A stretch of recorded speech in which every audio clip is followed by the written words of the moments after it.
বাংলাদেশ জামায়াতে ইসলামী কর্তৃক আয়োজিত আজকের এই জাতীয় সমাবেশে উপস্থিত সংগ্রামী মুসলিম জনতা, আসসালামু আলাইকুম।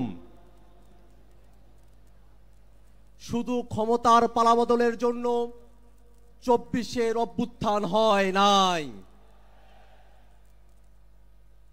ক্ষমতার ভারসাম্য নিশ্চিত করে নতুন গণতান্ত্রিক বাংলাদেশ বিনির্মাণের জন্য 24-এর অভ্যুত্থানে আমরা অংশ নিয়েছিলাম।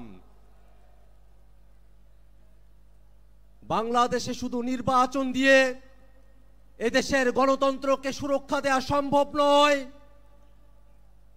14, 18, 24-এ নির্বাচন হয়েছে, কিন্তু বাংলাদেশের গণতন্ত্রকে সুরক্ষা দেওয়া সম্ভব হয় নাই।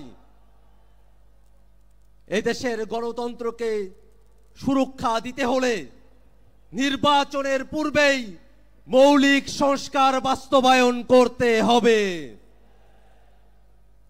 ক্ষমতার ভারসাম্যের প্রশ্নে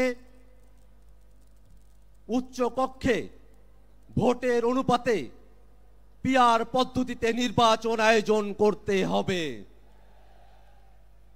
পিআর পদ্ধতিতে নির্বাচন হলে উচ্চ কক্ষ চাই না, এই বক্তব্য যারা দেয় তারা জাতির সঙ্গে প্রতারণা করে। ভাইরা আমার, এই বাংলাদেশের মানুষেরা দীর্ঘ সময় ধরে জেল, জুলুম, রিমান্ড, গুম, খুন, ক্রসফায়ার, আয়নাঘর, গণহত্যা, মানবতা বিরোধী অপরাধের মধ্য দিয়ে আমাদেরকে জীবন অতিবাহিত করতে হয়েছে। এই বাংলাদেশের মুসলমানরা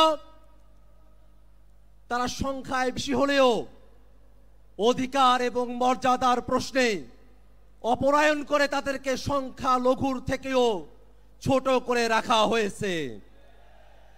ইসলাম পালনের ন্যূনতম অধিকার বাংলার মানুষকে তারা দিতে চায় নাই। আমরা স্পষ্ট করে বলি, এই বাংলাদেশে ধর্ম পালনের কারণে কোন মানুষের প্রতি আর কোন জুলুম আমরা হতে দেব না। এদেশ